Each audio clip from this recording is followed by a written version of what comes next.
The domed city of Lumina stood as a testament to human resilience and innovation. Its inhabitants, known as the Purists, had built a society untouched by the harsh realities of the outside world. They had everything they needed within their sanctuary: oxygen, food, water, and a synthetic sun providing them with perpetual daylight. It was a utopia, or so they believed. But beyond the glistening walls of the dome lay a world that the Purists had forgotten. A barren wasteland, where the outsiders, people disfigured from the remnants of a forgotten war, fought for survival. They were branded as mutants, creatures to be both pitied and feared. But in reality, they were humans, like the Purists, only marked by the cruelty of fate. Elara had been one of Lumina's most respected scientists, but a single mistake during an experiment caused an explosion, throwing her outside the dome's protection. She found herself face to face with the outsiders. To the Purists, she was presumed dead, but the outsiders, seeing her potential, took her in. She was treated with kindness and compassion, which made her question the narratives she had grown up with.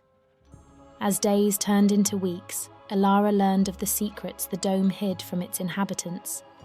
The outsiders weren't the result of some ancient curse or cosmic punishment.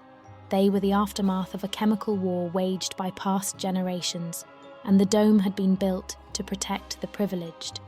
Her eyes now open to the truth, Elara vowed to bring down the walls that separated the two worlds, and she knew just where to begin. Thorn watched from a distance as Elara spoke with the elders of the outsiders. He had saved her on that fateful day when she had been thrown from the dome. Over the weeks, he had grown fond of her, not just for her intelligence, but for her resilience and determination to mend the rift between the two worlds. The outsiders, for their part, were skeptical of Elara at first, but as she shared her insights and spoke of the lies the Purists believed, they began to trust her. The knowledge that they were once the same, that there was no actual division except for the one artificially created, brought hope to their hearts.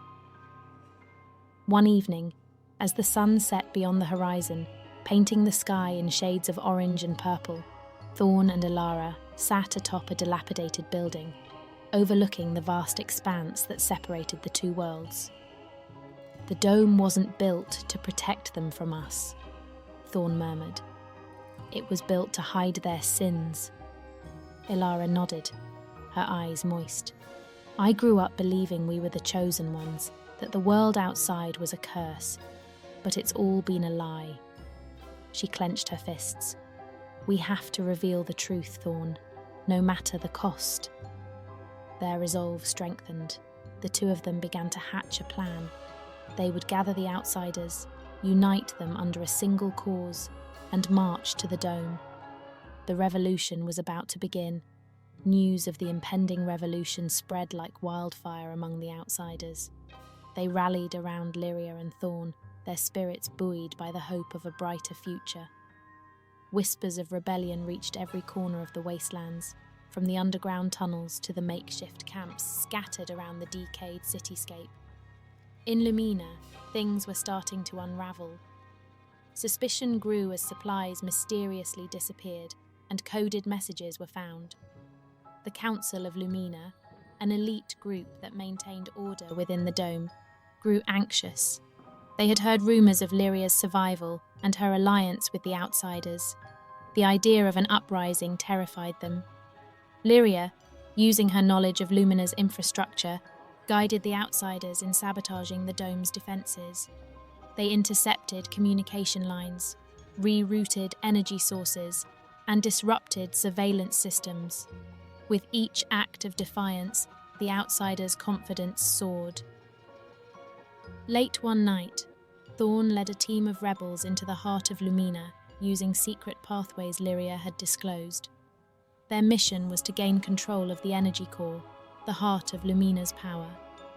As they moved stealthily through the glowing streets, they realized that the city, so perfect and untainted on the surface, had its own secrets, hidden away from prying eyes.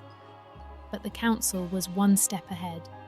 As Thorn and his team neared the energy core, alarms blared, and Lumina's security forces descended upon them. A fierce battle ensued, but Thorn's group was outnumbered.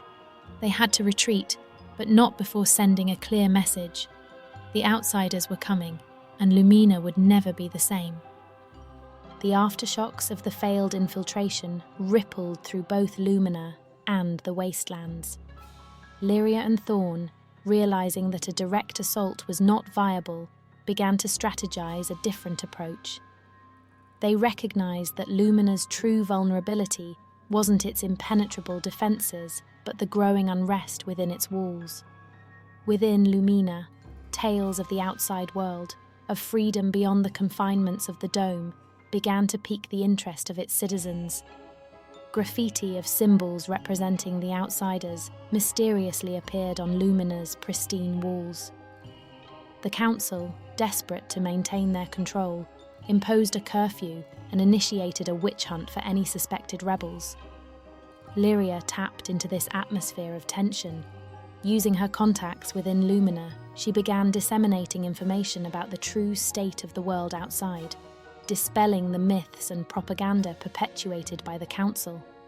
She painted a picture of a world that, though harsh, was genuine and offered freedom and possibilities. One evening, as Lumina's citizens gathered in the Grand Plaza for a mandatory Unity event organised by the council, a surprise broadcast hijacked the large screens. It showed footages of the outsiders, thriving communities beyond the dome, and clips of Lyria speaking about unity and a shared future. The impact was instantaneous. Whispers became loud conversations, skepticism transformed into belief. Lumina's citizens started to question the reality the council had crafted for them. A revolution was no longer a distant possibility, it was imminent. The winds of change were undeniable. Despite the council's efforts to suppress the awakening, small factions within Lumina began actively resisting their reign. Hidden meetings, covert operations, and underground networks became the norm. Lyria's dream of uniting Lumina and the outsiders seemed closer than ever. Outside the dome, Thorn, inspired by the shift within Lumina, mobilized a large group of outsiders. They began building makeshift trebuchets and siege equipment, preparing for the final push. Meanwhile, Lyria worked on recruiting double agents within Lumina's security forces, ensuring that when the time came, they would have allies on the inside. It wasn't long before the Council's intelligence caught wind of the impending assault. They fortified Lumina's entrances and increased patrols. The city, once a beacon of serenity, now resembled a militarized zone. The tension was palpable. As dawn broke one fateful morning, the horizon was lined with the silhouettes of outsiders, their siege equipment ready. Lyria, standing at the forefront, raised her hand, signalling the beginning of the endgame. The ground shook as trebuchets launched, targeting the dome's weak points. But just as the first cracks began to appear on Lumina's surface, a surge of its citizens rushed forward, joining the outsiders. Together they chanted, their voices echoing in unity, demanding freedom and change. The council, overwhelmed and outnumbered, could only watch as Lumina's era of isolation came to a dramatic close.